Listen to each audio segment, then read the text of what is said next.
Once they went in, there was no coming back. She was ordered to investigate and search for them.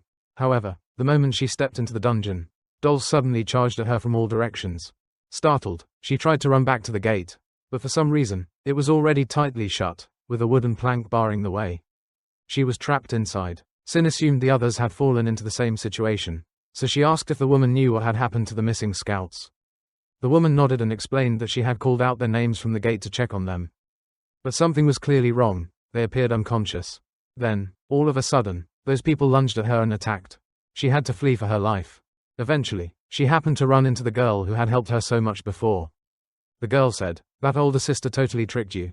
When asked for her name, the girl replied, "My name is Elizabeth, but I prefer to be called Bether." He suggested that they temporarily leave the dungeon together, as staying there alone was too dangerous.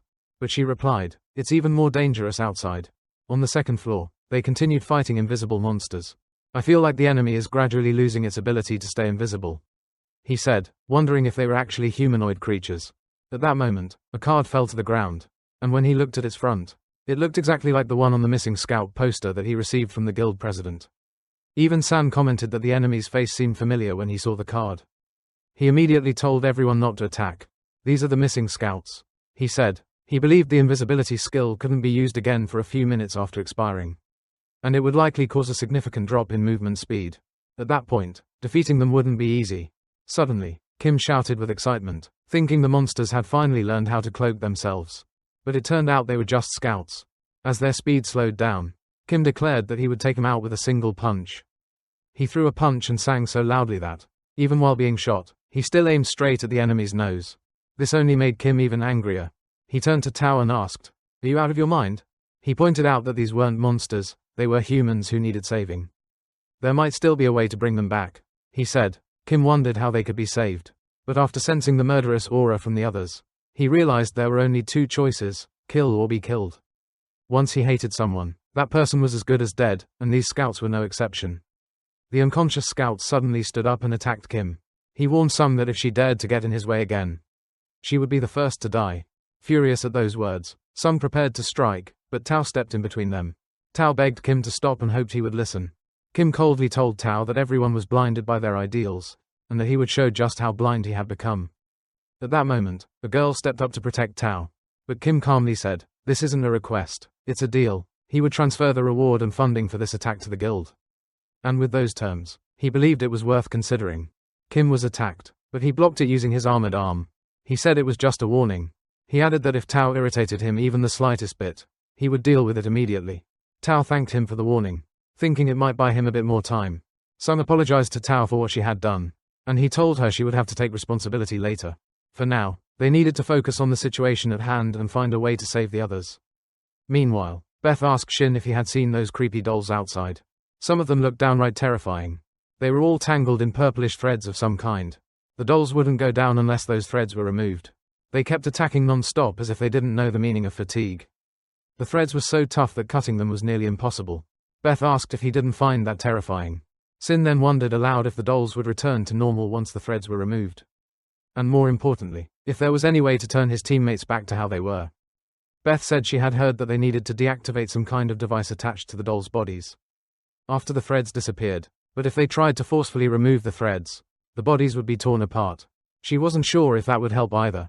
Sin thought it was a difficult question, but Beth answered it so kindly and clearly that it reminded him of another question he had. On the second floor, they discovered that just 30 seconds after exiting stealth mode, the enemies would drop dead. Sung, feeling worried, asked Kang if she could help by using ice to freeze their movements, or do something similar. Kang warned her not to push beyond her limits. The situation was already enough to drive anyone insane. Then Kim once again activated his power while the countdown was still going. Everything became more intense than ever. He leapt into action to attack, but was suddenly blocked, and realized that his ability had been neutralized. The pain he had been suppressing returned. Someone told Shin that he had managed to stop Kim's ability just in time. Sin turned to Beth and said they were almost out of options to save the others. So from here on out, he would handle things. Tai asked where Sin had suddenly disappeared to. Sin replied that he needed to check on something, but it was nothing serious, and told them not to worry. To let out a sigh of relief, glad that nothing bad had happened. But since they were still inside the dungeon, he reminded Sin not to do anything unexpected again.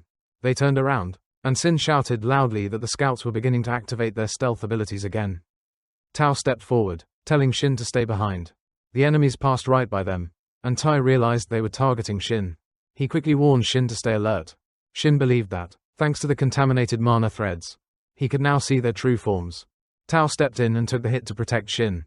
Tai nodded in agreement, but in his mind, he wondered if Shin was talking about those glowing blue fragments. When Shin pointed out a target, Tai charged in and successfully took one of them down. He'd been struggling with his own doubts and realized that they couldn't just attack him directly like that. Sin then pointed out that the round device in the center of the enemy's body was their weak point, and advised Tao to aim for it. As they attacked, the dolls finally began to shatter, leaving Tao to wonder why they were suddenly breaking now, when earlier, they had been completely unaffected. After the enemies were defeated, Tai asked Shin if he had found anything during his earlier inspection of the first floor. Shin explained that nothing unusual had happened. He was just exploring the dungeon on his own when he happened to encounter a surviving scout. Her condition wasn't great, so she couldn't go with them. But before they parted ways, Shin managed to get some useful information from her, including a potential weak spot on another scout. Kim then asked about the child.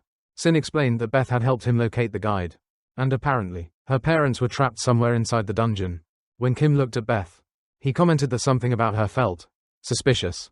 He began to question what exactly seemed off, and wondered if he had said something wrong. Logically speaking, how could an ordinary girl be involved in something like this? This gate was a tightly guarded secret. Even though it seemed abandoned, the guild monitored it every second. There was no way anyone could just walk in unnoticed. Tao said he understood Kim's concern, but warned him not to jump to conclusions so quickly. Kim snapped. He accused the others of nitpicking everything he said, and added that the only reason they were still alive was because he'd held back. Kim even wondered if he should just deal with all of the guild members now while he had the chance. Tai stepped in, telling Kim that he wasn't the kind of guy to pick fights without reason. But he did think it was necessary to teach Kim a lesson about keeping the peace. During joint raids, suddenly, their eyes began to glow purple. Sung shouted that Kim was acting like he was better than everyone else. That's why this was the perfect chance to teach Kim a lesson. The girl standing beside him frowned, wondering why Sung was acting like she was above everyone else. Instead of saying useless things, why didn't she just stop Tai? If Tai ended up getting killed, then what would she do? Sung, in turn, wondered who the girl thought would die. Did she really believe Tai would lose? The girl confidently replied, "It'll be Tai," and urged Sung to stop him quickly. Kim was beginning to grow annoyed, questioning whether Sung would even be able to carry her unconscious guild leader out of here when it came down to it. Tai, meanwhile, was seething with rage. The tension between the two of them was explosive, each ready to prove who was stronger. But something felt off. The girl couldn't feel anything, and wondered what the hell was going on. Why were their emotions skyrocketing like this? At that moment, Beth seemed to emit a strange aura. She claimed she had only nudged their emotions slightly, and yet they were already going at each other like madmen. How ridiculous, she muttered. Then she turned to Shin and thanked him for making it easier for her to use her mind control skill on them. She reminded herself to approach without raising suspicion. Sin suddenly realized. At first, he had thought she was just a creepy child. But when had he started seeing her as just an ordinary girl? Had he been brainwashed from the very first moment they met? It was already too late. He had to stop this before everyone else fell under her control too. As he tried to move forward, he found himself restrained by threads, and panic began to rise. It wasn't just him. Everyone seemed to be under the same influence. He started to wonder, was this how the brainwashing worked? He hadn't expected her to use dark mana to control not just their bodies, but the very minds. And that other guy still hadn't realized he was being deceived. Then suddenly, his passive skill to absorb corrupted mana activated. And he understood. She had chosen the wrong opponent. As Kim began absorbing the mana around him, he started to question what was going on.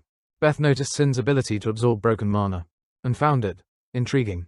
Kim and Sin both shouted out, warning the others, "This girl is from the academy. We need to take her down, now." Beth simply called out, "Mom, Dad," and in an instant, two figures appeared. She pointed at the others and said, "They're bullying me. You must punish them, now."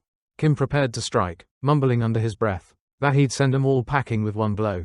Then the father figure turned to Sin and said, "It's time to show what you're truly capable of." Kim launched his attack, causing destruction all around, but he suddenly found himself caught, held effortlessly in the palm of the father's hand. A thread had begun weaving its way into Kim's body. The man seemed pleased with the result, grinning at the display of power. Meanwhile, Sin asked himself if the corrupted mana he had sensed all this time was coming from Kim's body all along. Betty commented that Lewis often hid behind shy people, so no one ever really noticed him. She found it amusing that, in this situation, They were forced to face their own teammates as enemies. Teammates who had now become puppets. She wondered what would happen next. T stepped forward, preparing to attack Kim, saying he'd catch him quickly and ask the others to assist. The group agreed, and just as they were about to move in, Kim activated a barrier around himself. Some people wondered what it was. The girl explained that it was a defensive skill Kim only used when he felt his life was truly in danger. This barrier couldn't be penetrated or disrupted for a fixed amount of time. And once triggered, it would last for hours. Beth remarked that with one person out of the fight, they just had to take down the remaining 3 quickly and end this. She could sense it, from the sheer energy radiating from them, that these puppets were unlike any she had seen before. Each one gave off the intensity of a dungeon boss. Formidable and unpredictable. Trying to sneak past the 2 sentries would be too risky. It was safer to face them head-on, even if the very thought was unsettling. Perhaps it was just a feeling, but something about them felt off, as if they weren't normal, controlled puppets. T was assigned to fight the female puppet, while the other would take on the male one. The plan was simple: concentrate their attacks, and finish it quickly and cleanly. Sung was all in favor of this approach. As the male puppet lunged at T stood his ground with his glowing sword, ready. Meanwhile, Shin watched a kid fumbling with a chunk of ice and some mana threads, wondering if this was part of some technique to turn enemies into puppets. Could it be a system glitch that made Kim lose his usual composure? Sin began to suspect this ability might be connected to the conversion of hunters into puppets.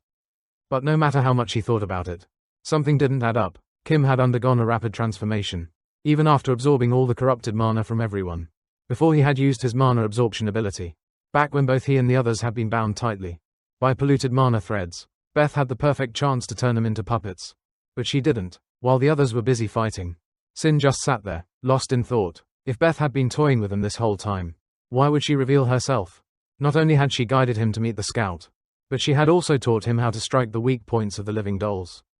After earning his trust, she had quickly dropped the act and revealed her true nature, as if everything before had been for nothing. No matter how much he tried to rationalize it, something still felt wrong. This wasn't the behavior of someone who enjoyed manipulation or cruelty. It felt more like she was being forced into the fight. Meanwhile, Kim landed a punch on Tai, and Shin couldn't help but be impressed by how insanely tough their opponent was. Thanks to the weapon that Shin had crafted for Tai, he was able to channel his energy into it and maintain control, ready to detonate it at any moment. Sin had thought it was just bad luck, but at the very least, they already had a weapon prepared for situations like this. Sun called out to the Vice Guild leader, saying, "That's enough. I bet it's softened up by now." She fired a supercharged bullet, blasting a massive hole in the puppet's chest. But it was still alive. Grinning, Tai, who was locked in combat with Kim, realized things were more complicated than he thought. What surprised him most was the lack of any real variables.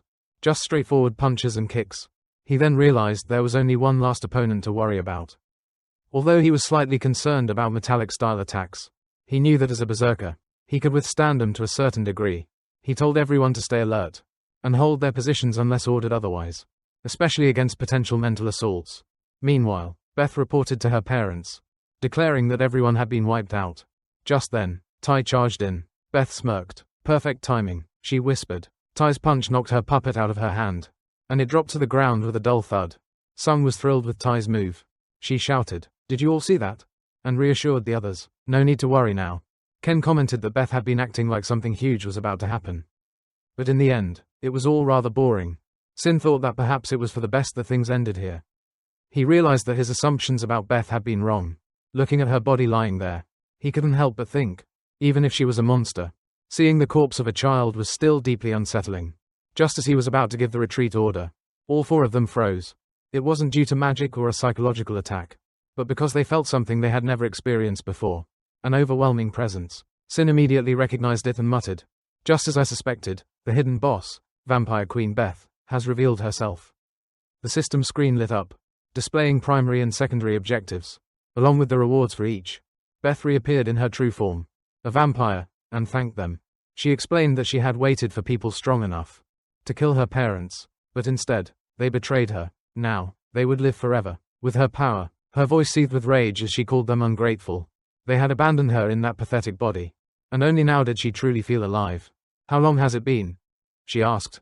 She hated every second spent trapped in that fragile form. Now, her fury turned towards Sung and the Vice Guild leader.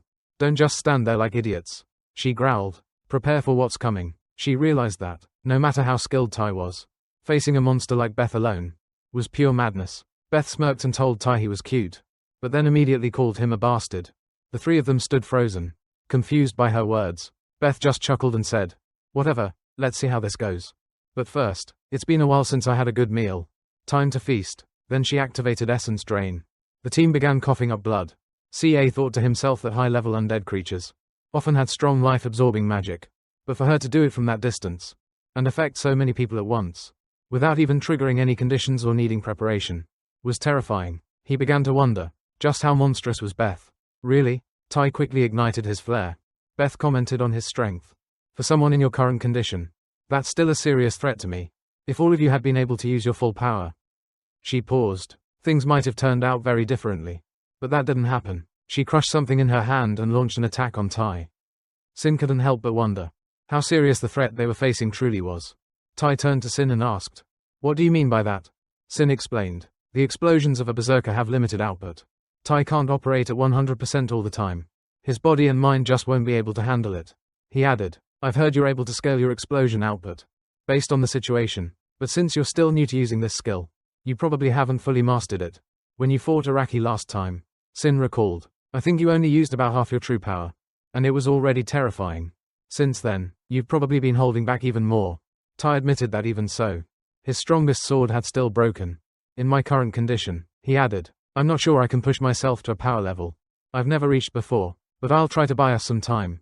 Sin had once expressed a desire to monopolize Tai's talent, but even he now realized how foolish that idea truly was. Tai suddenly sensed a strange surge of energy and wondered, could this be mana? Sin continued, "It feels like I'm bound to you now, Tai, so I think it's best we keep pushing each other to grow stronger together." Using his demonic weapon forging skill, Sin had managed to store up 100 units of corrupted mana, and was now searching the demon realm for a weapon worthy of it. Finally, the forging was complete, and the weapon known as the demonic Leviathan materialized before Tai. Sin urged him, "Take it, show them what you can do."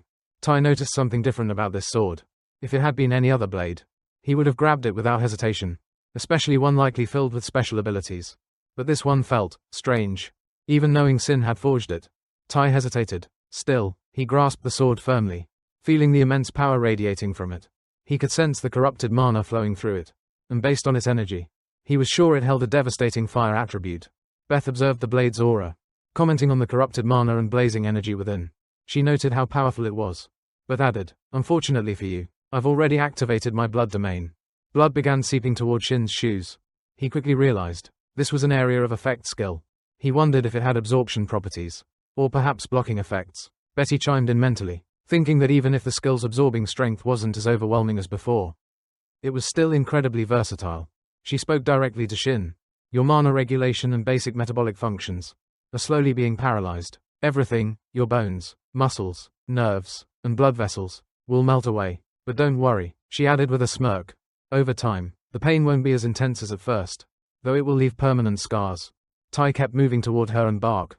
Betty noticed with surprise. Tai was still walking just fine, unfazed, even after activating his finisher skill. But truthfully, he wasn't doing completely fine either. Inside, he was barely holding it together. Tai's movements were no longer his own. They weren't driven by conscious thought, but completely influenced by the power of the sword. Even the strength he was displaying now felt far greater than anything he had ever unleashed before.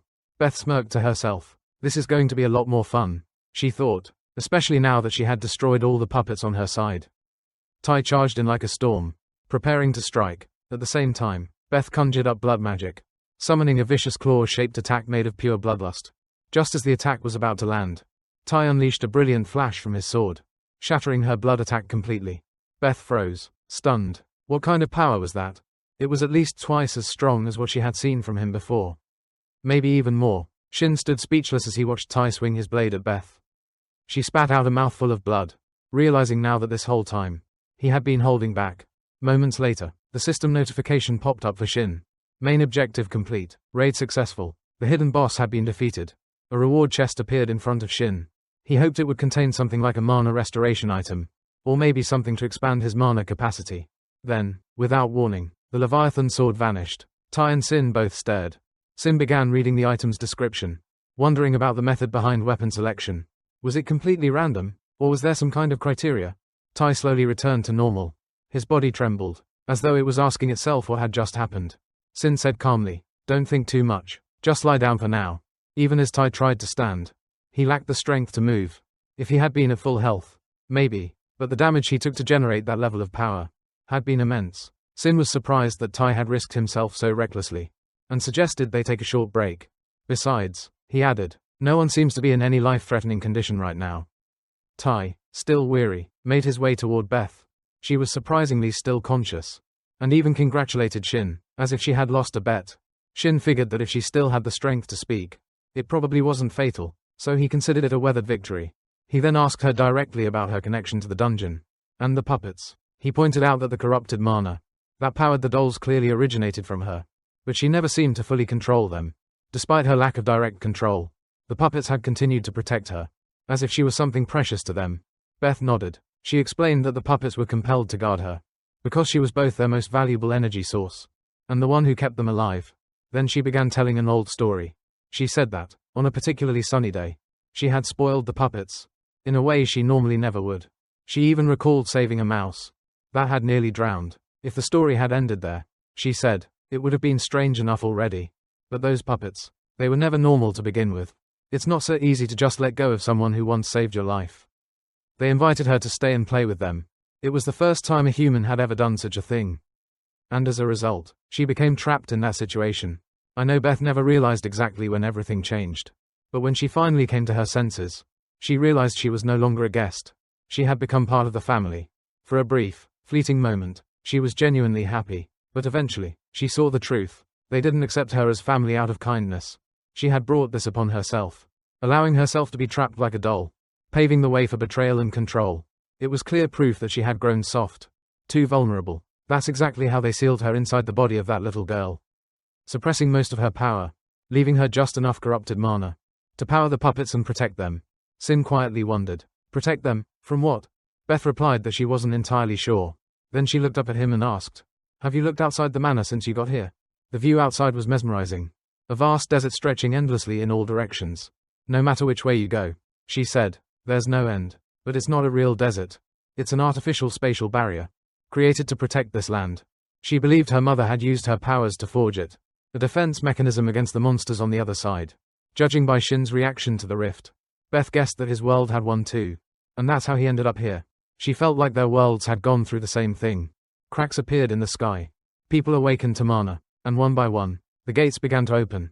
And from those gates, came monsters even more terrifying than vampires like her. Sin stepped closer and asked, so how did your world deal with the disaster those gates brought? And how many years has it been since the first crack appeared? Beth's voice turned quiet. Tragedy was inevitable. Sadly, I never saw it with my own eyes. I was trapped in that body. She spent countless dark years, unable to move, and during that time, her world collapsed. The mana was cut off from everything. She had only just regained the ability to move again. And from that very moment, a system window appeared in front of her eyes. Sin understood exactly what she meant, and realized she was a player too. Seeing the confused look on his face, Beth smiled softly. I'm sure you've got a million questions, she said. I'm sorry, I probably won't be able to answer them all. And as her body began to fall apart, she finally admitted, dying isn't as scary as I thought it'd be. She could feel it. Her body was breaking down. A system window popped up, notifying him that the demonic control cycle could now be activated. He opened the panel, smiled softly, and reached toward her neck, doing something she couldn't quite see. She blinked, confused. What are you doing?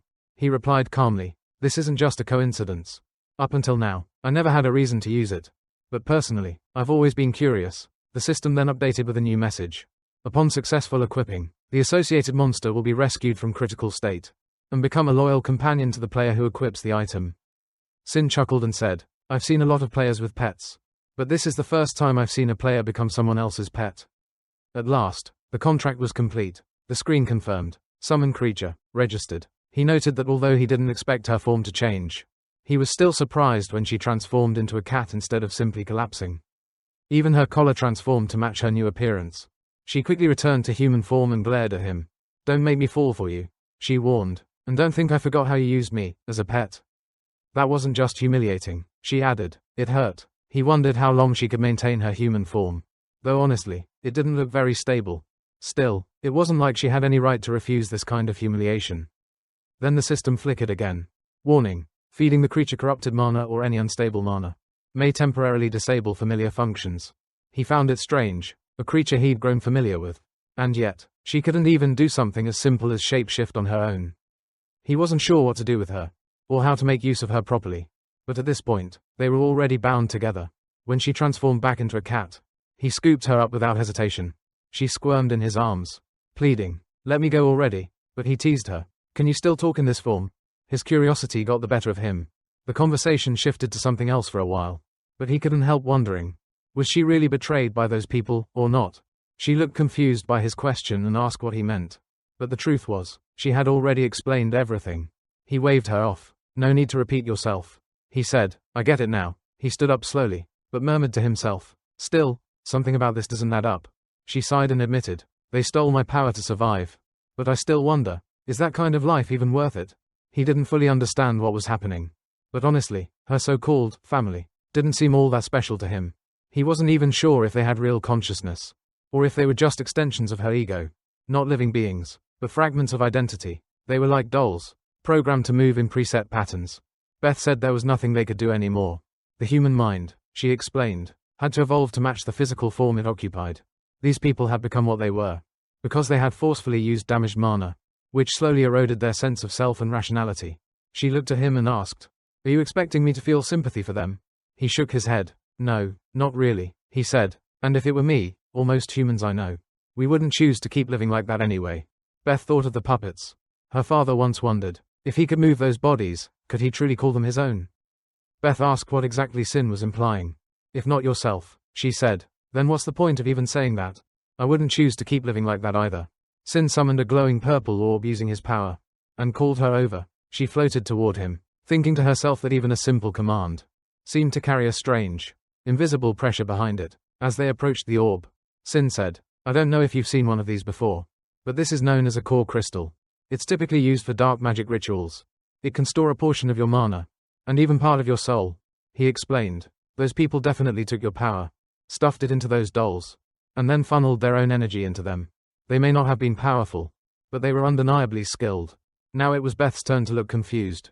She asked what he was getting at. He asked, "Was there any other way?" Suddenly, they appeared inside a house, where the family was gathered around a dinner table. Her mother said she had seen thousands of possible futures over the past few days, but every outcome was the same. The conclusion: something was happening between two different worlds, and in recent years, the frequency had begun to rise, faster and faster, beyond their control. Though they had delayed it for as long as possible, it was too late to prepare properly for what was coming. Beth suspected this wasn't the current reality. It felt more like a memory, possibly reconstructed from someone's mind. Could this be my father's memory? She wondered. Then her father spoke. He asked about the methods and theories behind the alternate dimension research she had been doing. "If that's really the case," he said, "then at the very least, our family might survive." Her mother added that with Beth's help, they might be able to divide the land around the manor.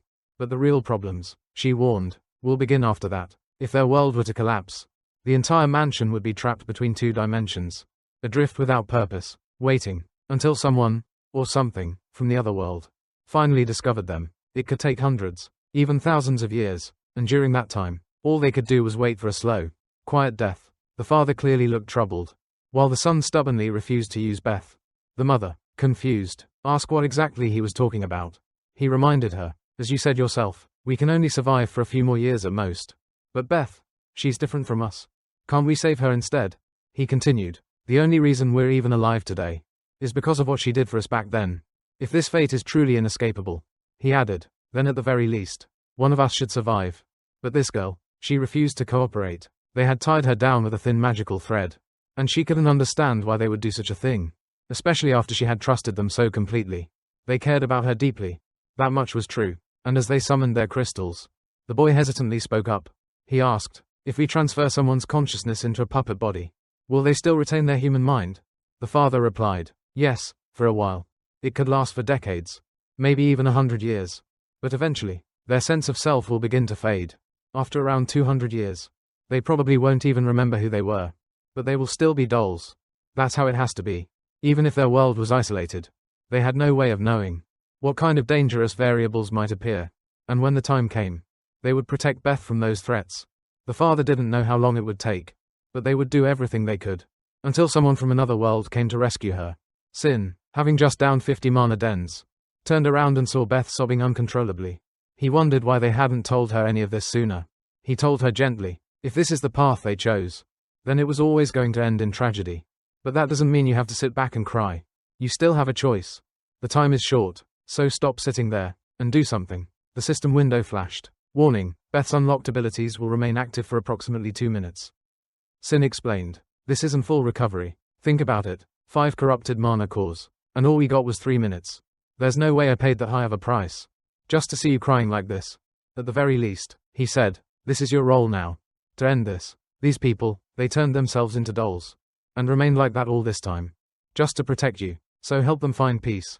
Beth slowly stood up, her voice trembling. I can't do something like that. How could I? He looked her in the eye and said, don't act so helpless. Even if collapse and death are inevitable, you can still choose how to spend those last moments. They could have chosen to live out their final days in peace. To be happy, but no, they chose not to. They locked themselves in, sentenced themselves to eternal imprisonment. All for you. She didn't do it for herself. And not even for him. But at the very least, she should do something, to honor her family's sacrifice. That was the least she could do.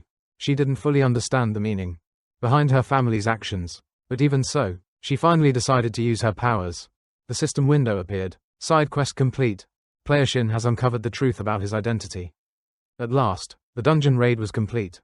They were extracted by the support team. Everyone too injured to walk on their own. Shin wandered alone afterward, thinking to himself that it felt like he'd been there far longer than expected. Of course, he couldn't say that in front of Beth, who was still in her cat form. Later, he turned to her and asked, so, what do you think? How does it compare to your world? Beth replied simply, there's nothing to compare, no matter how faint the mana she could sense. She knew she had no right to choose. No matter what this world was like, she would do her best to survive in it. That was her duty. Scene shift, evening at Kang's home. Kang mumbled to herself, why can't I just stop drinking? This is such a damn hassle. She suddenly sensed someone entering. What's this rat doing here? She muttered, planning to ruin everything to the bitter end. The boy flipped on the light. Calling me a rat? That's kind of rude, he said casually. I'm just waiting for a colleague to share a drink. Longing for someone is exhausting. You know, I figured you'd understand that. She channeled her magic. Don't start spouting nonsense. Why are you really here? She glared at him. Are you here to pay for the bottle you opened? She snapped. Because not even your life is worth that much. He slammed the table in frustration. Damn it, you're impossible. I'm not here for some personal grudge. I heard you entered an unregistered dungeon, he said, and you know how much I'm into those. So I came here to hear how interesting it was. After she told him the whole story, he finally understood. She hadn't seen everything yet. What surprised him most was that a proud and haughty queen like her had actually passed out, in the middle of a raid. Shut up, she muttered. The situation was way too bizarre. Even if I lost consciousness, I still saw the results with my own eyes. She had witnessed it clearly. TPH had defeated the boss with just 2 swings from the sword Shin had given him, even factoring in a berserker's normal damage. The power was overwhelming. The boy nodded. An S rank really is something else, he said, and so far, all the hunting has definitely been worth it. But Kang wasn't so sure. Even if everything that happened was unforgettable, she thought they should focus more on the one giving them support. After all, she used to think that brat was just a lowly D rank. Only good for crafting weapons. But that weapon had withstood the full force of Shin's power. And if they wielded it properly, a man cut her off mid-sentence. If you know how to forge a truly sturdy blade, he said, then that's actually useful. In fact, it might even be worth carrying around. But in the end, a tool is still just a tool. If no one picks it up and wields it, then it's completely useless. He turned to leave, adding, the ability of the one holding the sword, and the purity of the fight itself. That's what truly matters. Everything else, he said, is just noise. She snapped back. If you're planning on hunting TPH, then that, impurity, might just be the reason why you'll lose. He smiled and agreed. Still, AD rank support that a queen's so infatuated with. That's interesting. He's no TPH, the man said, but I'm definitely curious about her. Maybe I'll visit her soon, after I've taken care of TPH, and that little impurity. A few days later, Shin's room. Shin lay sprawled across his bed, thinking, I must have been asleep for days. And yet, nothing's gotten any better. Instead of crafting more demonic weapons, he found himself wondering if it had to do with Beth's absorption skill. He asked aloud, is there any way to remove the side effects of your ability? But as he looked around, he realized, she wasn't in the room. Where did she go? He murmured. After a moment of thought, he shrugged. It's probably fine. She was, after all, his familiar. and he could summon her back anytime.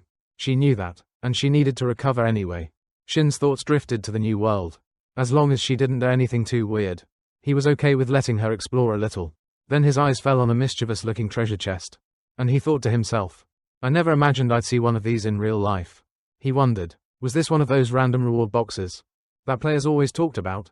Everything inside was jumbled and unpredictable, and not just anyone could open them. This chest only gives items that its owner truly needs. That was the rule. The problem? The function was a bit off. Like a sharp, durable sword, missing just one critical screw. This weapon was clearly made to attack, not to defend. It wasn't the kind of thing that could absorb all incoming force without backlash. And worse, it sometimes randomly redirected damage onto someone else. And even though it was incredibly weak, that's what made it dangerous. Because it wasn't even rare. There had been plenty of cases where people tried to use items that seemed right, but still ended up bleeding out in the end. If there was one item he truly needed right now, it would be something that could either restore his mana, or increase his overall mana capacity. He wondered what kind of item would appear, and whether it would come with some hidden weakness. Finally, he opened the chest. A flash of green light illuminated the room. Inside, he found a ring, its name glowing faintly. Cheetah's Gladiolus. It granted the wearer the ability to use the mana drain skill. He blinked in confusion, just as a system window appeared. This ability's effectiveness is determined by the affection level the target has for the user. Frustrated, he tossed the ring aside. What kind of dumb mechanic is that?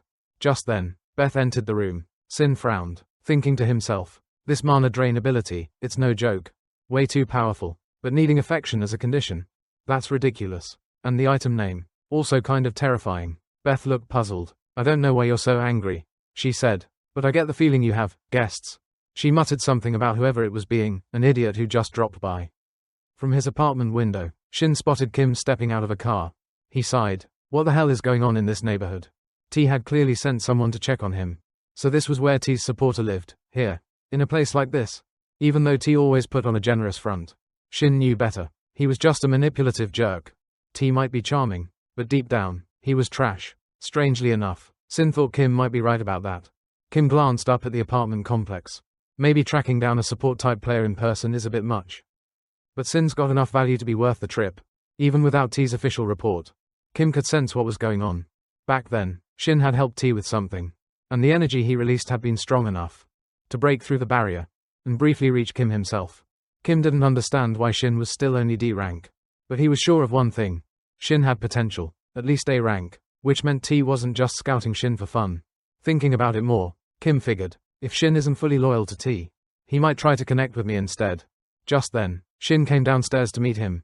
He looked at Kim and asked, how did you even find my apartment? No matter how hard he tried to rationalize it, there was no way Kim found his address legally. But Kim didn't even blink. That's not the point, he said. What matters isn't how I found it, but how you react to that fact. Most people, he continued, would be pretty flattered in a situation like this. Thinking, the strongest guild is personally recruiting me. He waved his hand toward Shin. I assume you must be flattered enough to come meet me yourself, right? Shin walked past him. I'm not here to see you, he said bluntly, and sorry if that disappoints you. I just had to drop off my assistant work certification. That's all. Kim smirked and brought up the gifts that T had already given Shin, promising he'd triple the reward if Shin came over to his side. He added, after the last incident, I probably came off like an idiot in your eyes. Kim, however, believed that for talented people, he would always give them the best treatment possible. Care and support no one else could offer. Kang, Sin replied. I'm honestly surprised you're this self-aware, Kim, but that still doesn't change my answer. He gave the exact same response he'd given to T. There's nothing about you that interests me. Kim's expression twisted in fury. It was exactly the kind of rejection he couldn't stand. He turned to Kang. Do you two think I'm some kind of joke? That my guild is full of idiots? His fist clenched tight as he barked. Fine, you'll see. Both of you will see what I'm capable of. I'll make sure one day. You're the ones begging me for a job. Kim stormed off, thinking that maybe he should have considered this approach earlier. The Hunter Association really is a mess when it comes to transportation. He thought, most hunters drive themselves, which, in a way, made sense. As he crossed the street, he accidentally bumped into a man. He apologized quickly, but the man just kept walking, silent and unfazed. Meanwhile, Sin still felt like his body hadn't completely recovered. As he walked, someone suddenly approached him. He tried to get a good look at their face, but couldn't recognize them at all. He wondered, is Dojin Hyun still alive? Scene shift, entrance of a dungeon. A man holding a massive hammer turned to his team. If everything's ready, let's move in. He reminded them, starting from C-rank dungeons and up. Even high-ranking hunters can get badly injured. Or worse, killed, if they make a mistake. I'm sure you all understand the risks. But when it comes to safety, you can never be too careful. A girl in the back nervously admitted. This is my first time in a C-rank or higher dungeon. Sin, the support guy, looked at her. Surprised. Is that true? Then, trying to reassure her, he smiled. Well, that tank up front is a seasoned veteran. Just stick close to him and you'll be fine. Even as he said it, he thought to himself, support's job isn't exactly to be the team hype man, but oh well. They began moving forward. A man named Yoon Dojin, hood pulled low over his face, walked silently among the group, lost in thought. He was just a D-rank support, officially labeled a crafting specialist. It had been 2 years since he started hunting. But in truth, he only had about 1 year of actual experience. Still, it felt longer. He thought back to his first year with the Dogwon Guild. Under the leadership of Hyun Mun, he remembered Joy Yoon, and the conversation they once had over a meal. Joy had mentioned a D-rank gate, and Dojin had asked, why are you interested in something so simple? With your level and the guild's resources, he said, shouldn't you be aiming for something higher? Like a C-rank gate. At least, Dojin explained that although it was just a D-rank gate, its size and the amount of resources it held made it surprisingly worthwhile. In dungeons like these, he said, the profit's high and the manpower required is minimal. That's why most of the big guilds always swoop in first. But Dojin scoffed. D-rank dungeons look cheap, especially to guilds that are already swimming in cash. To those top dogs, a D-rank gate is probably just a light warm-up. But then he pointed out, it's different for a brand new guild like ours. Even if we only earn half of what we expect, we can do a lot with that. He could upgrade the equipment for the guild's most dedicated members, train them in exclusive facilities, rather than sharing cramped spaces with other guilds. After that job, there wasn't much left in terms of capital, but it was just enough to found the guild. Just be patient, Joy Yoon had told him. One day, the whole world will know the name Done Guild. Dojin then remembered a very different day. He had received a call, an unbelievable message from the Hunter Association. He met with a man who told him the truth. Joy Yoon was actually a B-rank hunter, recognized even as a veteran. So the idea that he died in a simple dungeon made absolutely no sense. The man continued. The dungeon Joy Yoon entered wasn't a normal one. I'm not sure what he knew, but it was an unregistered gate. Later investigation revealed that it was an extremely high-risk zone. Dojin was stunned at the mention of the unregistered dungeon. Right then, a chill ran through him. Joy Yoon's death might not have been just a random accident. The man mentioned that the gate had gone through an official bidding process, and that Joy Yoon had secured entry through it. Dojin wasn't sure if anyone else knew the full story, but he knew for certain. Joy Yoon wasn't the kind of person to lie to him. The man asked, did he say anything to you before that raid? Dojin began to wonder, was someone manipulating the gate bidding behind the scenes? Something about the whole situation felt wrong. Still, he denied everything. I don't know anything, he told the man. This is way beyond my understanding. Then the man delivered the final news. Joy Yoon's remains will be transported 2 days from now, once the investigation is closed. He paused for a moment, then added quietly, we were lucky to retrieve his body at all. Thanks to a survivor. Dojin's eyes widened. There was a survivor? He couldn't help but wonder. Who was it that made it out alive? The man admitted he didn't know the full story, but it seemed like the survivor had simply been lucky. Dojin shook off his swirling thoughts. Just in time as the group arrived at the dungeon gate, the squad captain shouted for everyone to take positions. Ready to charge in. We'll complete this raid, he called out, without any serious injuries, if possible. As they stepped through the gate, Dojin couldn't help but think about the past. All the veterans of the guild, including Joy Yoon, a B-rank hunter, had died. And yet Shin, a mere D-rank support, was the one who survived. Thinking it through, it started to make sense. Too much sense. Even, somehow, everything seemed to be tied to Joy Yoon's death. No matter what it took, Dojin was determined to uncover the truth. Elsewhere, a man approached the dungeon entrance, but the guards quickly blocked him. Only official raid party members were allowed in. The man claimed he was part of the raid, adding, I must have been listed under the wrong group. He handed over his license and asked him to double-check. As the guards scanned it, one of them muttered, these lunatics show up at all hours. I swear, even when they're not directly tied to the raid. The guard eventually nodded and waved him through. The man let out a deep sigh of relief, like a weight had been lifted off his chest. When asked what was up, he smiled and said, it's just a relief I got in. If I hadn't, they'd all be dead by now. He mumbled to himself, I wonder what Dojin is doing in there. And I'm curious to see what kind of abilities our hero candidate actually has in a dungeon. Back inside, the party had just brought down a particularly nasty boss, the Duke class monster. The squad captain beamed with pride, bragging, "We finally took it down with our own hands." But Dojin didn't feel so triumphant. How could this be a C-rank dungeon? No. He was sure of it. This place was a high-tier dungeon. If the boss had hidden its abilities until the end, they might not have made it out at all. The captain thanked the boss, saying, "I never expected someone so skilled to be in a group like ours."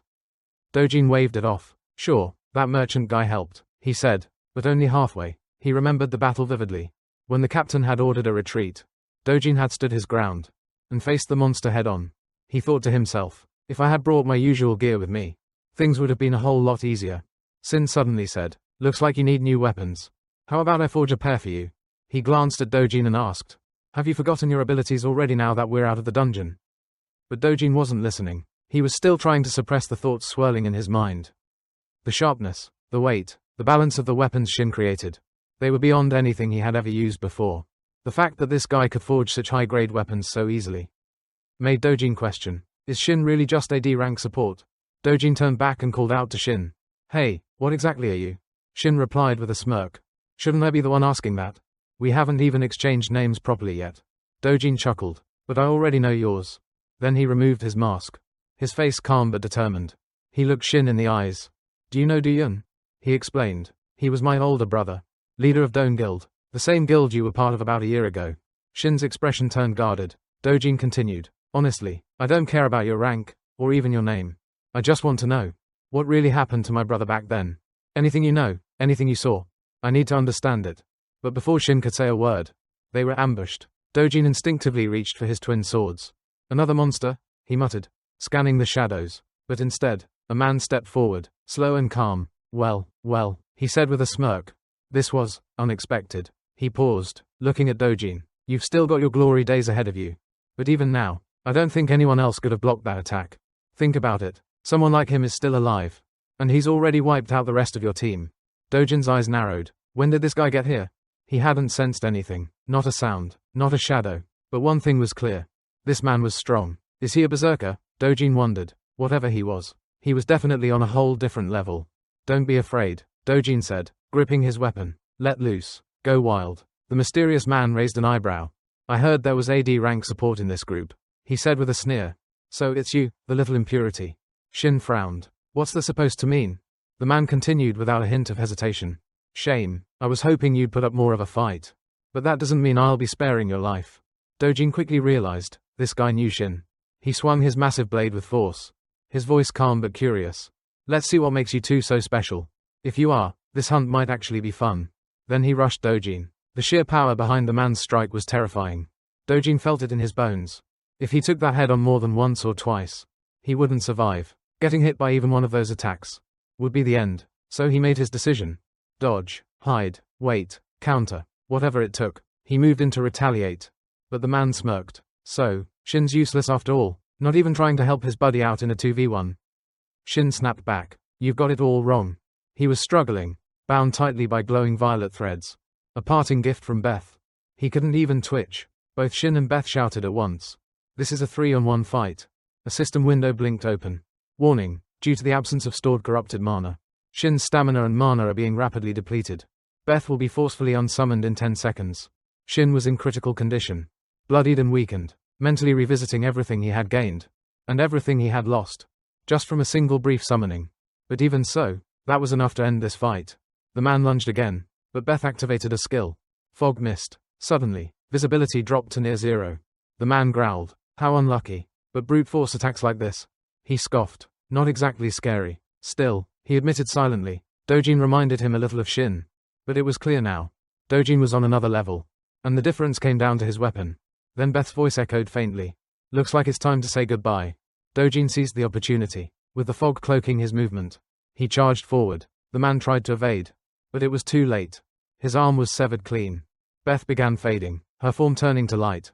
Well, that wasn't bad at all, she mused. But the ending felt a little sloppy. Dojin thought to himself, killing this guy outright might be difficult. But at the very least, I can leave him with a serious injury. Their basic skills were on completely different levels. But in this current state, Dojin believed he had a real chance. He raised his weapon and said, if you want to live, drop your weapon and surrender. Then added, though, considering the crimes you've committed, I doubt the outcome will be much different either way. The man slowly dropped his weapon and stood up. At first, Dojin thought this was clearly surrender. But in the next instant, he realized, no, something's wrong. The man was preparing to unleash a spell.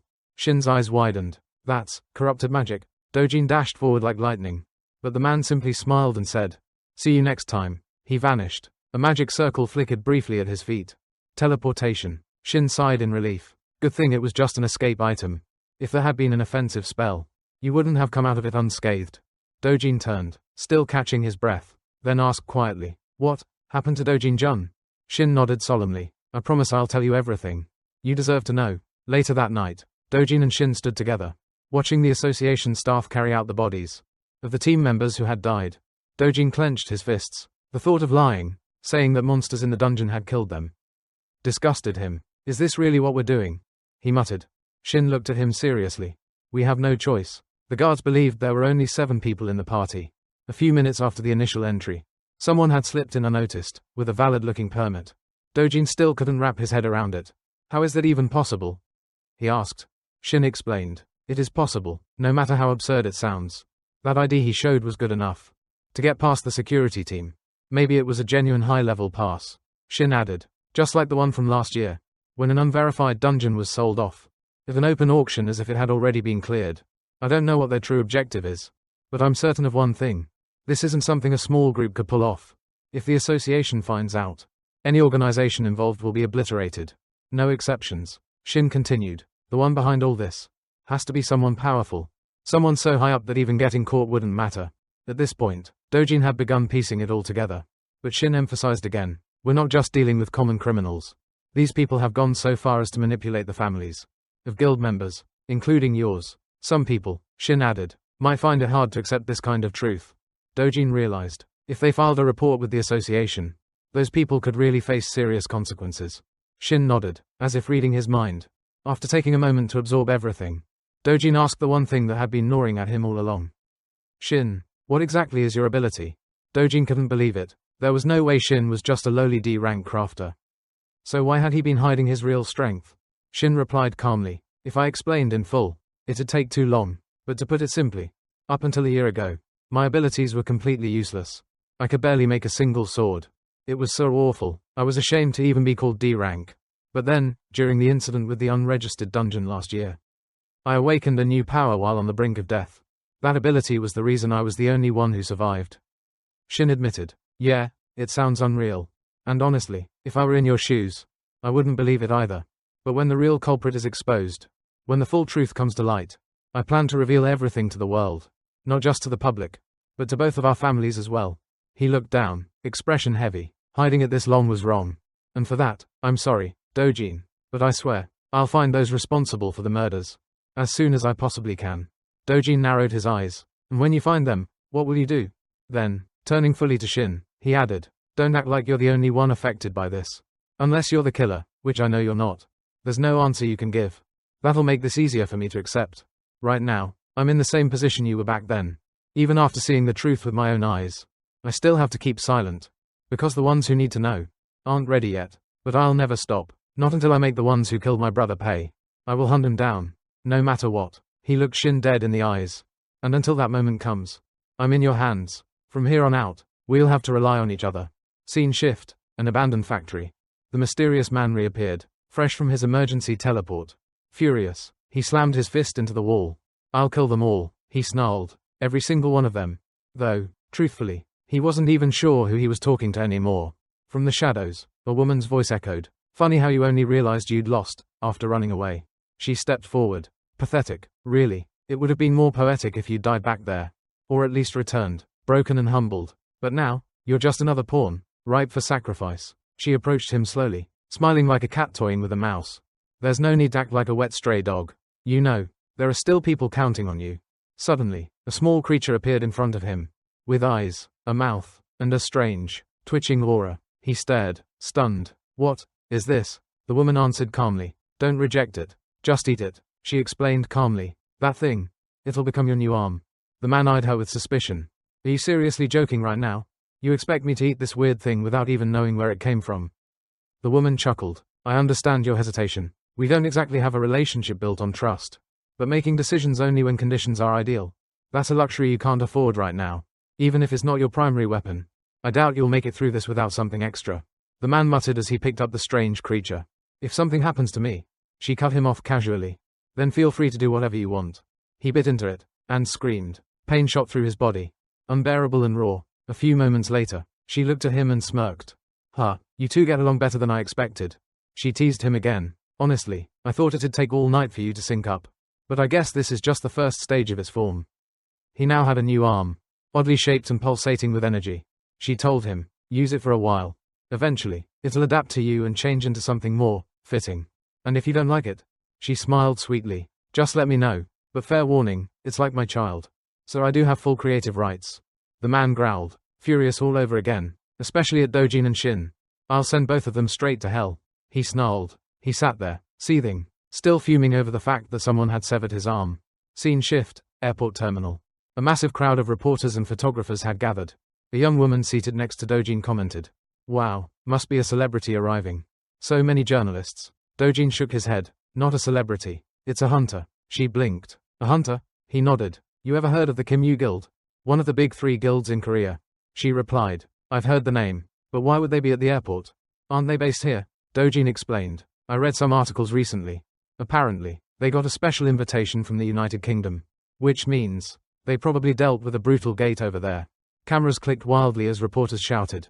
VKU Hajin, what's your response to completing the city-wide raid at dawn? Another reporter chimed in. We heard you received a massive success bonus from the government. Can you confirm? A third voice asked. Do you believe Korea's big 3 guilds can compete on the international stage? But before Hajin could answer, her assistant stepped in firmly. No interviews at this time. There will be an official press release shortly. As they left, one of the reporters sighed dreamily. Wow, I've cleared my entire schedule just for her. Then she turned to Hajin. Don't forget, you've got that group interview with Guild Sona's representative at 11 a.m. tomorrow. She also mentioned, by the way, 2 days ago, there were rumors that the executor was spotted nearby. When Tujin asked where it happened, the woman explained, it took place in a glitched A-rank dungeon near Baekdi Mountain. According to witness statements, and a report from the barrier team, someone had arrived later than the others, and their appearance matched several previous descriptions of the executor. The association confirmed that only 2 people survived. One was a B-rank assassin, and the other, a D-rank supporter. Tujin raised an eyebrow. A D-rank supporter, survived? She wondered if that assassin had some truly exceptional ability. The woman shook her head. I don't know, but both survivors claimed their teammates' deaths were simply an accident during the hunt.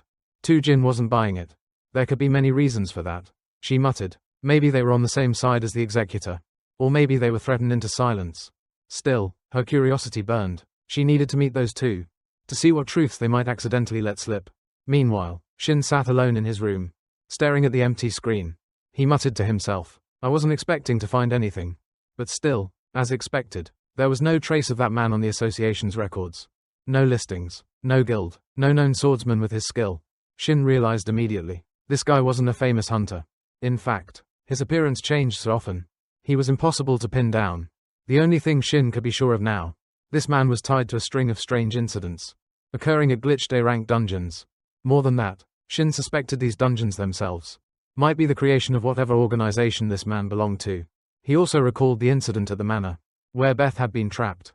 He wondered, did they eliminate every hunter involved there? Even Ha, who was full of promise? If so, that would be a devastating loss to the world's future generation of heroes.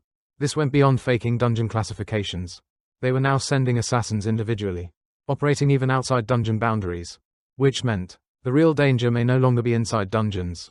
Just then, Shin's phone rang. The voice on the other end asked, have you contacted Shin yet? That evening, he arrived at a restaurant to meet someone. A woman sat across from him, arms crossed. I was expecting a tidier outfit. Considering the location, she teased. Maybe I was hoping for too much. Shin gave a slight smile. I've never been to a place like this. Honestly, I never thought I'd need to. He admitted he'd become increasingly distrustful of society, and had never imagined his address or phone number would be in any accessible association database. She sighed. Let me guess, Kim found you again? He nodded. Sure enough, Kim had shown up, grinning like he'd just won the lottery, overflowing with his usual ridiculous confidence. The woman laughed softly and said to Shin, relax, I didn't come to scold you or anything.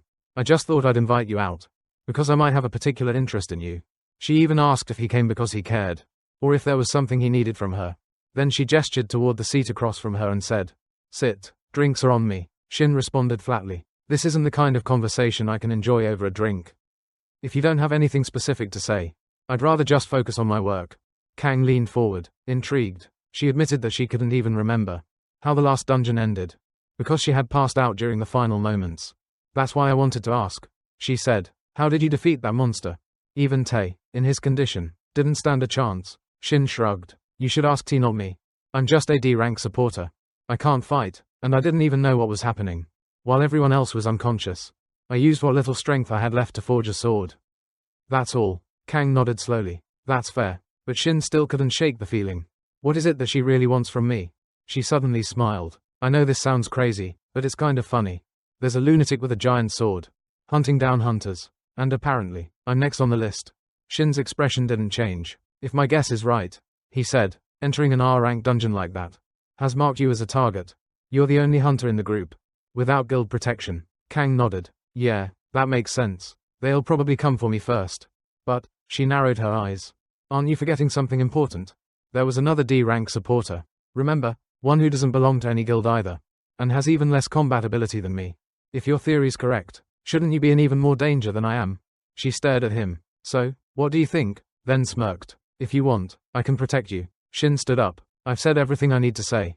I'm leaving." He added coldly, "Take my words seriously, Kang. Your life is in danger." As Shin walked away, Kang pulled out her phone and made a call. "He's gone," she said quietly. "Do your best. This is the opportunity we've been waiting for. Even if she had to owe someone a favor, it would be worth it." Kang ended the call, and leaned back in her seat, wondering what would happen next. Meanwhile, Shin walked alone. He wasn't expecting trouble, but just as he passed the dark alley, his power suddenly surged. From the shadows, a familiar figure emerged. The man smirked. "Been a while, hasn't it?" He didn't care about pleasantries. Instead, he narrowed his eyes at Shin. "Didn't expect you to be this bold. It's only been a few days since our last encounter.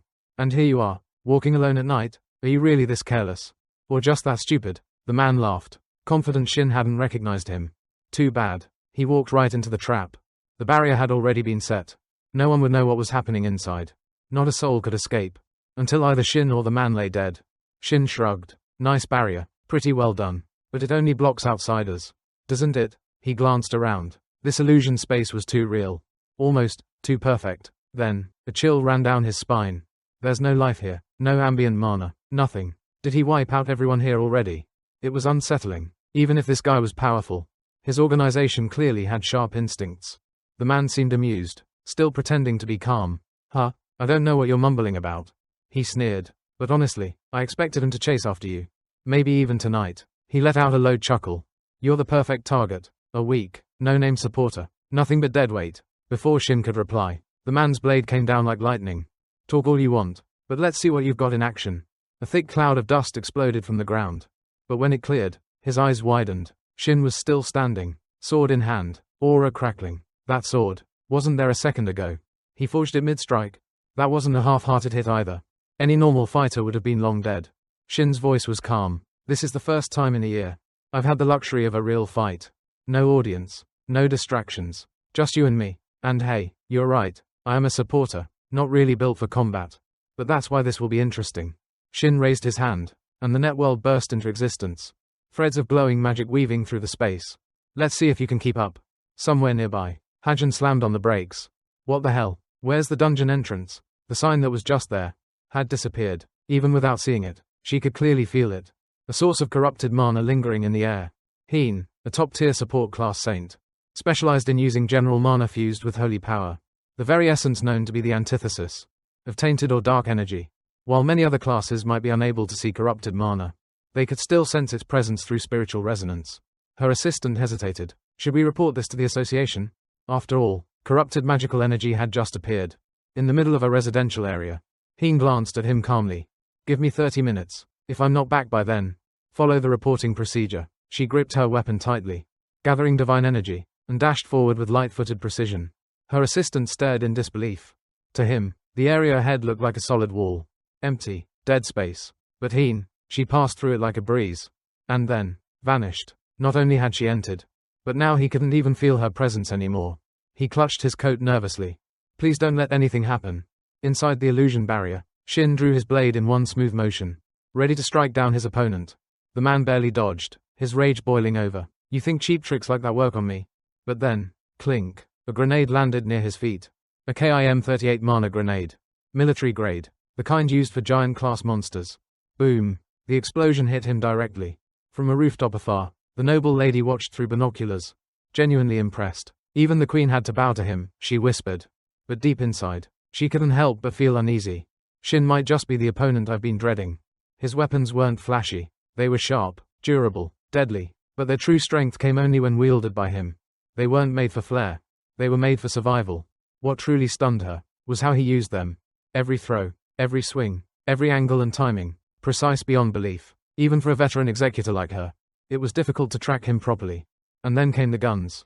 Yes, guns. Crafted mid-fight, fired with perfect placement, and devastating intent. He didn't just make weapons. He used them at a level bordering on the superhuman. To be that effective, he must have fought hundreds of real battles. She narrowed her eyes. Was there really a monster like this hiding among us all this time? After firing another mana bullet toward the man, Shin pondered something. Mana bullets were practically useless against monsters rank C and above. But against humans, completely different story. They didn't have the same resistance. No regeneration, no mana armor, and if someone got hit from behind, while distracted, devastating. He didn't want to imagine it. He didn't have to. He was making it happen. Still, he wondered, is this guy ready to give up yet? The man, still smoking from the explosion, gritted his teeth. You bastard, Shin, Sin replied with indifference. I only ask out of politeness. Then, without warning, he unleashed a flurry of blades toward the man in front of him. As the smoke and mist cleared from the explosion, a shocking sight emerged. A brand new arm had sprouted from the man's mangled stump, fully formed and battle-ready. From afar, a woman sighed, activating her power. She mumbled, if I'd known things would spiral this far, maybe I should have ended it from the start. But when a comrade is in danger, she had no choice but to step in. The man flexed his new arm. Maybe he'd asked for too much. Still, she told him to give it everything he had. And with that, his arm morphed into a weapon. Sin stood ready, blade in hand. So this all started because of a damn right arm. The one that should have been severed clean now looks untouched, like nothing ever happened. The corrupted mana had triggered a transformation beyond anything Sin had anticipated. He lunged forward, but the man swatted Sin's sword away effortlessly. Barehanded, with a brutal charge, the enemy's strike came crashing toward him. Sin barely had time to form a shield. It held, barely, watching from a distance. The woman whispered coldly, not so easy, huh? Just making strong weapons isn't enough. Sin has no real way of handling this. Then Sin remembered. The gift, from the guild. A final option, one he'd never planned to use on himself. He reached into his pouch and pulled out the Arak bloodstone. An artifact that contained the dying cries and remnant will of the monster Arak. Using it would allow him to temporarily copy the rank and skill set of the one who delivered the final blow. For 1 minute, when the minute ended, he'd be left with just 1% of his strength. Can't believe I'm actually using this on myself. He took a deep breath. Then, as the enemy lunged, the bloodstone ignited in his hand. A brilliant red glow enveloped Sin. For one fleeting minute, he now possessed the same strength and class as one of the deadliest warriors alive. The man's strike came, but Sin blocked it with a massive great sword, swinging back with explosive force. For the first time in the battle, he felt it, the overwhelming power of a true fighter. Round 2 began. Sin charged forward. A single punch, loaded with raw power, shattered the air like thunder. The woman gasped from afar. She recognized it instantly. That item. So I was right after all. That's the secret. So, the power and energy he possessed were only temporary, granted by that item alone. But that weapon, why? Why could she sense the distorted mana emanating from it? She couldn't believe it, that he had received power from that person. And how could an ordinary hunter possibly wield corrupted mana? She remembered the attack on the Beta lands, when Shin had completely purified all the corrupted mana. Somehow, even the slightest trace of tainted magic within the bloodstone could not escape Shin's mana absorption ability. A system window appeared, mana absorption skill activated, and he had already gained 100 corrupted mana points. The process of forging a demon weapon had begun. A search across the demon realm commenced, seeking a suitable weapon. Fir Barak, a seasoned swordsman, had just completed intense training. Without hesitation, Shin launched a swift sword attack, forcing his opponent to retreat. Just as his enemy regained balance and stood back up, Shin charged in and unleashed a powerful strike. The girl sensed something was off. Even though his class had changed, she couldn't ignore the strange skills and uncanny mastery in his movements. As if he had been wielding a sword his entire life. Her question made sense. After all, The Bloodstone of Ericsson could allow a class change, but it didn't grant experience or skills. Moreover, in his previous life, Shin had never held a melee class, so it was understandable that he had no real combat experience. That's exactly why the demon sword, Frey-Grex, was able to shine. Compared to Leviathan, the weapon Tan once used, Frey-Grex was slightly inferior in destructive power. However, unlike Leviathan, a monster of raw firepower, Frey-Grex possessed something else, a unique trait of magical swords. Shin felt as if he was being hypnotized. His senses and consciousness remained intact, but his body seemed to be controlled by something else. All he had to do was think about swinging, and it felt as though the sword moved on its own, guiding his body with eerie precision. This demon sword had the ability to manipulate its wielder according to its own will. And ironically, that was exactly what made it so incredibly effective. In that moment, the weapon and its wielder were perfectly in sync. When Shin attacked, his opponent turned pale with fear. As the enemy tried to flee, Shin struck swiftly from behind, cutting him down. As Shin stood still, a sudden tension filled the air. He wondered, had time already run out? The man trembled, trying to stand, and Shin realized, with the condition his opponent was in, just one more blow would be enough. But as the man struggled to get up, a divine thunderbolt suddenly struck from the sky. Sensing something was wrong, Shin turned around, and saw Heen approaching from behind. She called out to him, saying she had a ton of questions. But now wasn't the time for chatting. Seeing Shin gravely injured, she told him to stay still and not move a muscle.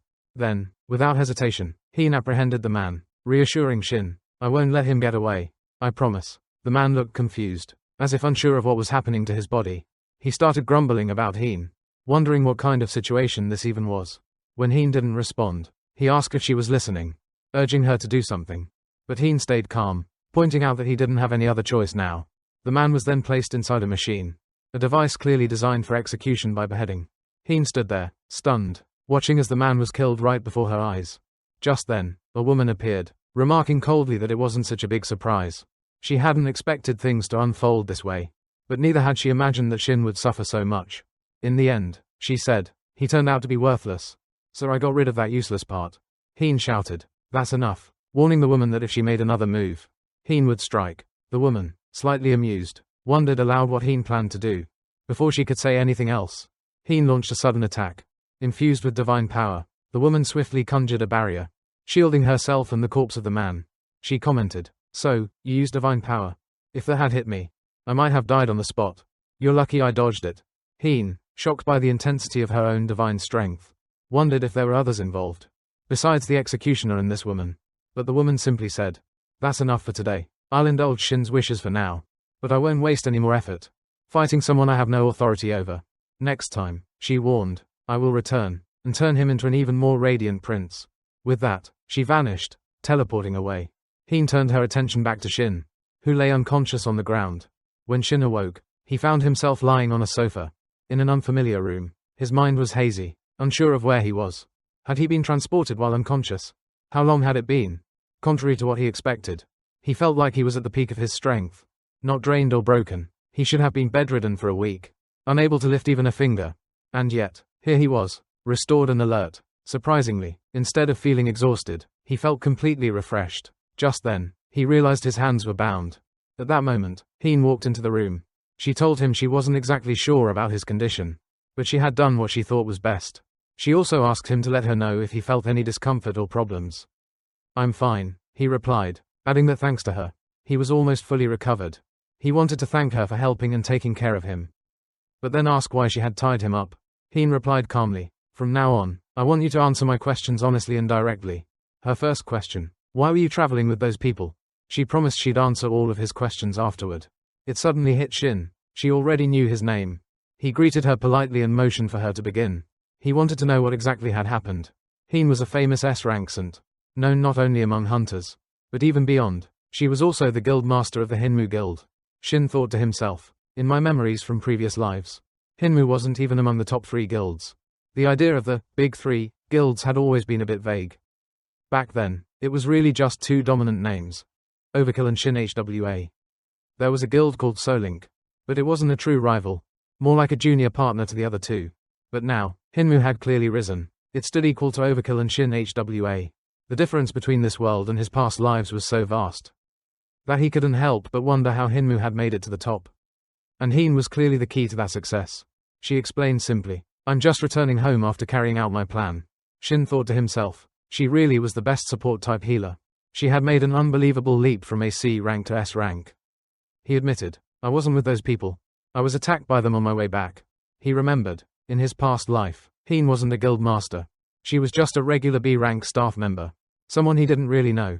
But the guilds had cooperated a few times. He recalled she wasn't weak. Seemed gentle, but certainly lacked the sharpness she now displayed. He couldn't help but wonder, why had her personality and abilities changed so drastically? Then again, these changes clearly worked in her favor. That in itself gave Shin every reason to suspect that Heen might be working with the hero hunters. But, the truth was, she had saved him and stood against those very people. She then told him she had one more question. Do you have any connection to the executor? Shin replied, that's not a question I can answer. Not until you answer mine first. He noticed she seemed unusually familiar with the executor. It looked like she hadn't reported him to the association. Instead, she was conducting this interrogation on her own. It seemed she planned to capture him personally. So he asked, why are you doing this? She responded by asking, are you seriously questioning the person who just saved your life? Shin replied with a straight face. I'm not stupid. I can't use magic while tied up. And I don't know when you might decide to kill me.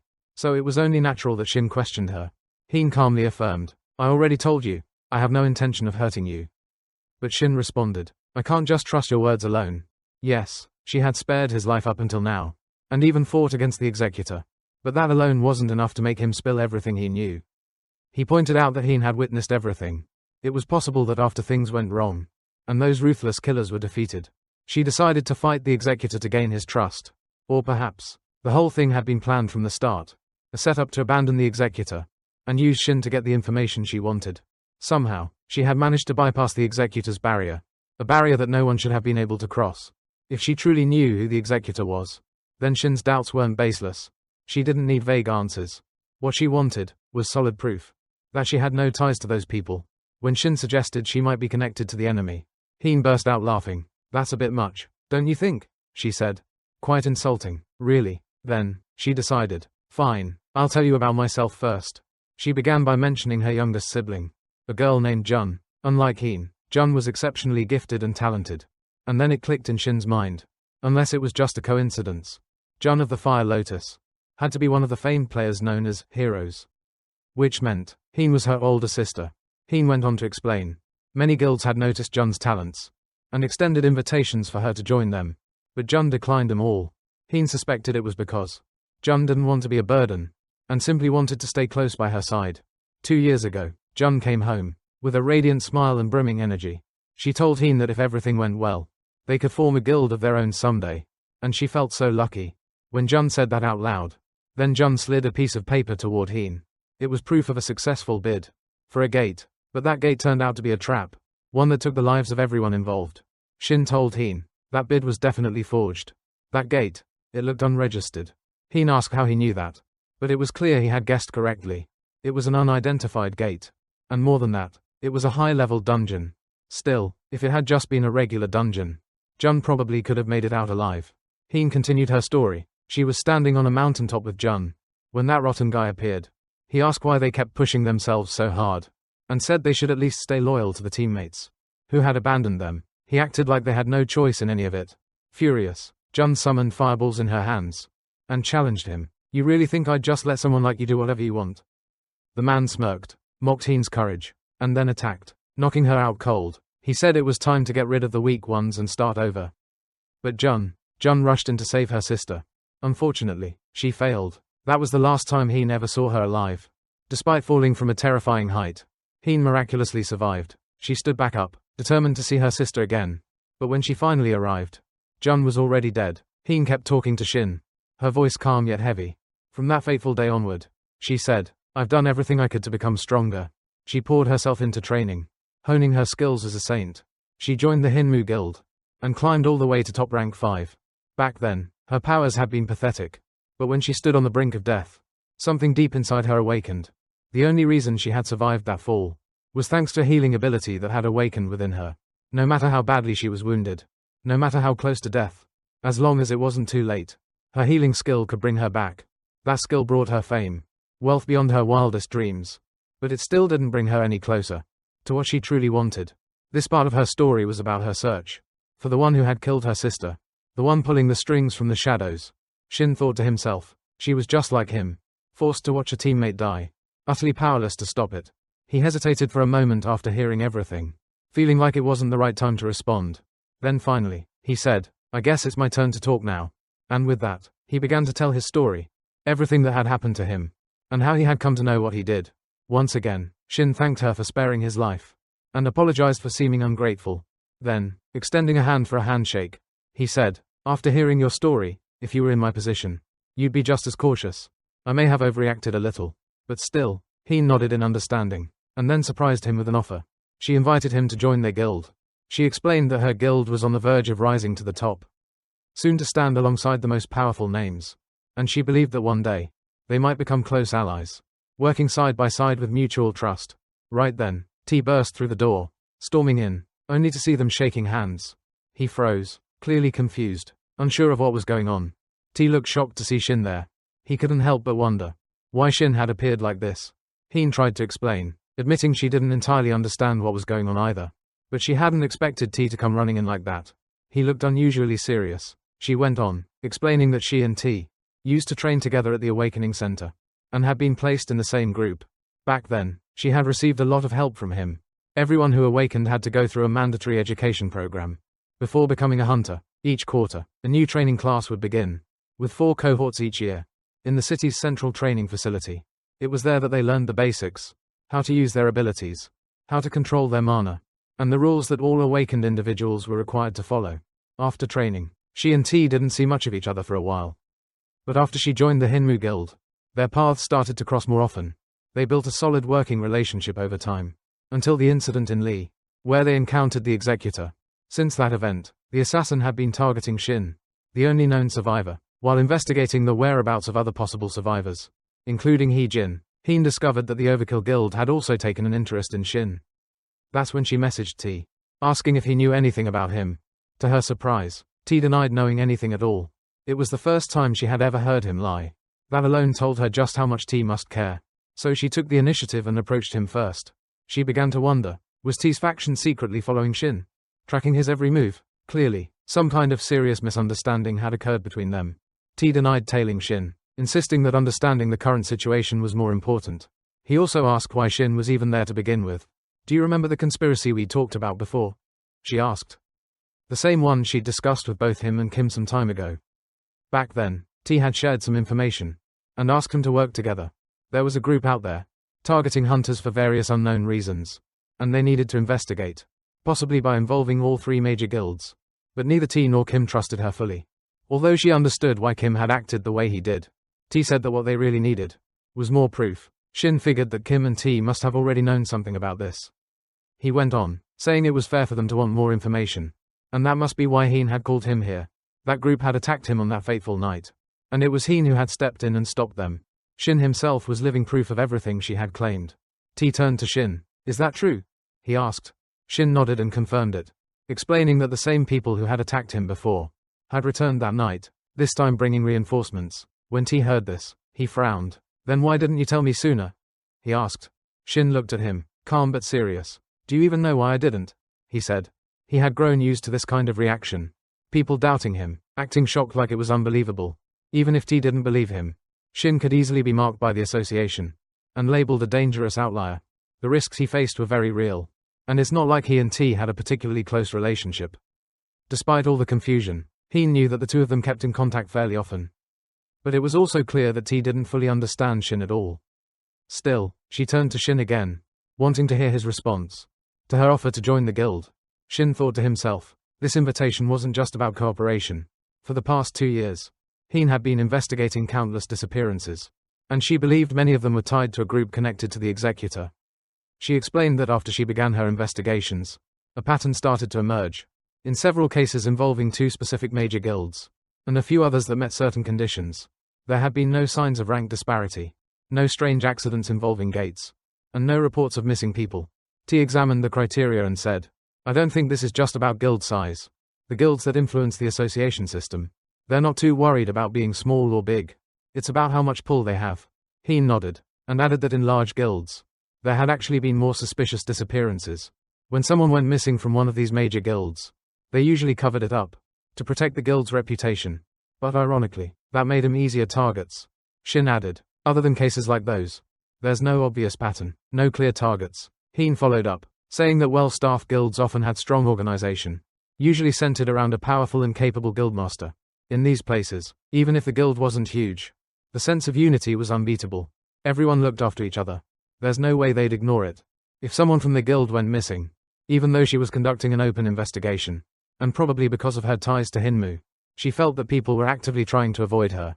Even Kim, with his usually distant personality, always made sure to take care of his people.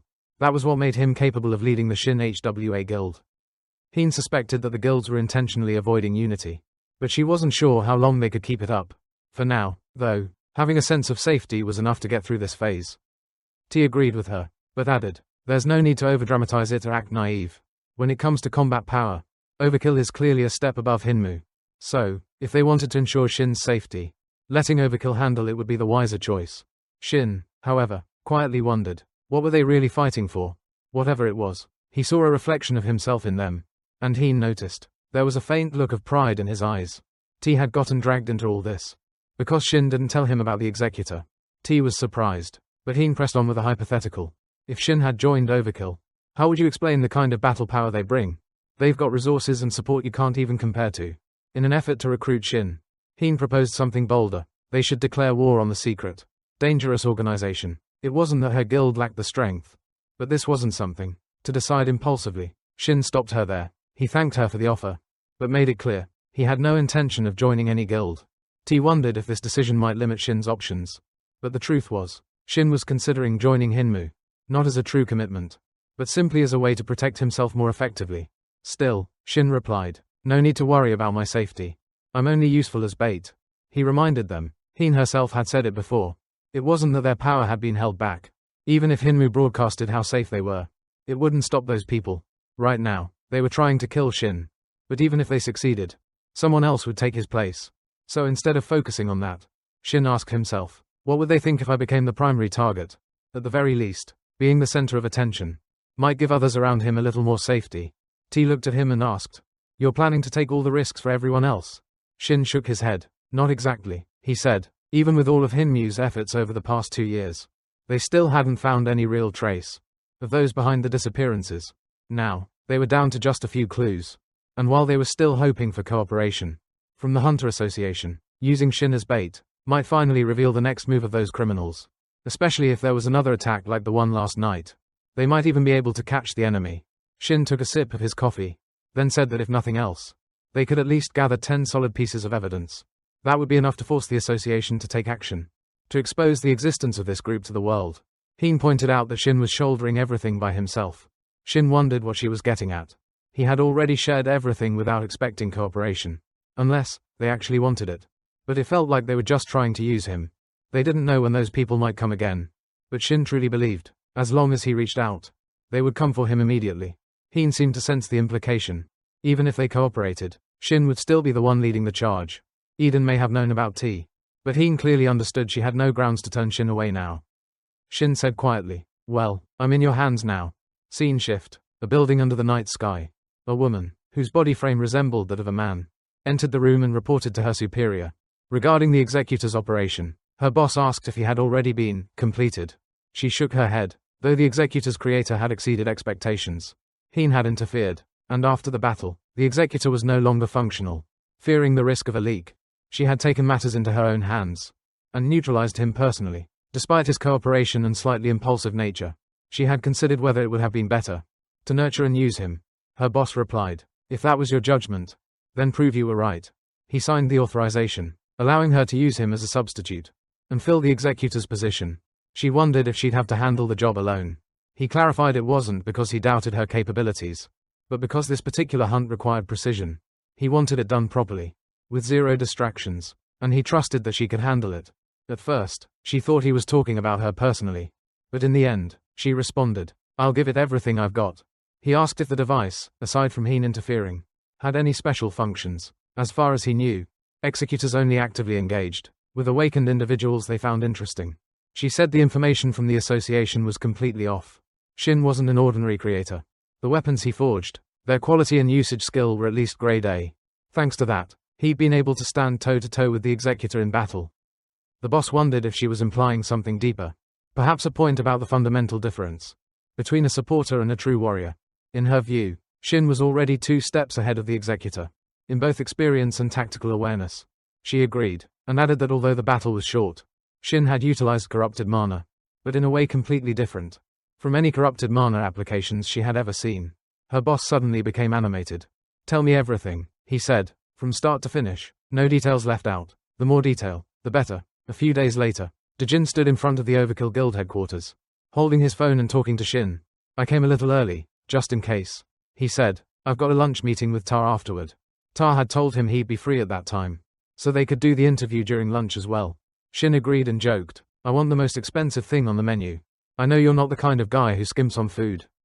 Dejin chuckled, wondering how expensive the place would be.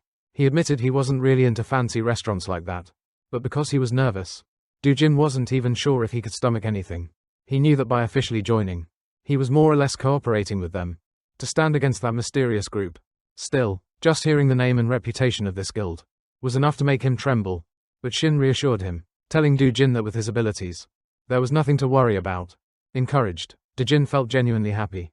Shin added, "If anything comes up, just reach out. You'll be fine, I can feel it." After all, if Dujin had enough talent to join one of the big 3 guilds, it really wasn't all that surprising. And beyond that, Shin believed Dejin still had so much room to grow. He's like an uncut gem, Shin thought. Even without direct guidance from Tar, Overkill was full of skilled people who could mentor him. Compared to working alone, being part of a guild would absolutely help him improve his abilities. As for Shin himself, he still didn't fully know what they were after. But for now, he would continue serving as bait until they made their move. He remembered the conversation with Heen when she had asked, "You still haven't done anything about that, have you?" He had answered, just as he'd said before, "No, not yet. I'll keep playing the role of an ordinary supporter. Pretend I haven't revealed my true strength to anyone." Tar mentioned that since he and Heen had vanished together, people were bound to assume he was affiliated with her guild. Heen agreed, and suggested they come up with a better cover story. Shin wondered what would happen if people eventually realized he had no ties to her guild after all, or if they couldn't make sense of what was going on. He explained, "What they're most afraid of is the fact that my abilities have been exposed. If a few weeks, or even months, went by without any contact from him, those enemies would start tracking him, and once they confirmed he was completely alone, they would show themselves." Tar asked if they were really going to just sit and wait for that moment. Shin shook his head. "No," he said. "In the meantime, I'll take matters into my own hands." Those bastards had a habit of hiding, always suspicious of everything, never giving up until the very end. First, they would find a way to force their enemies into the light, and if those people still refused to show themselves, eventually, their arrogance would get the better of them, and they'd all come flooding out. That's when both he and Heen would strike. Heen agreed to follow his plan. Then, she handed him a small box and told him to take it. They still had some preparations to make. Scene shifts back to the present. Heen sat silently, wondering if Shin was hiding something. But honestly, it didn't matter to her, as long as she could achieve what she wanted, for her sister. Shin, meanwhile, found himself lost in thought. Why hadn't he told Heen about the memories from his past life? Maybe it was because his memories were still fragmented, unorganized, like a puzzle not yet assembled. And beyond that, he wasn't even sure how much she truly trusted him. Still, the current situation had unexpectedly created the perfect conditions for him to rise rapidly in power and influence. Now, he had become a target, simply because of his connection to Tar. Heen was a reliable ally, no doubt, but right now, she only needed to know what was necessary. As Shin sat quietly at a diner, Jel passed by and called out his name. He immediately recognized her, the woman with glasses from the dungeon. But her demeanor had changed significantly since the last time they met.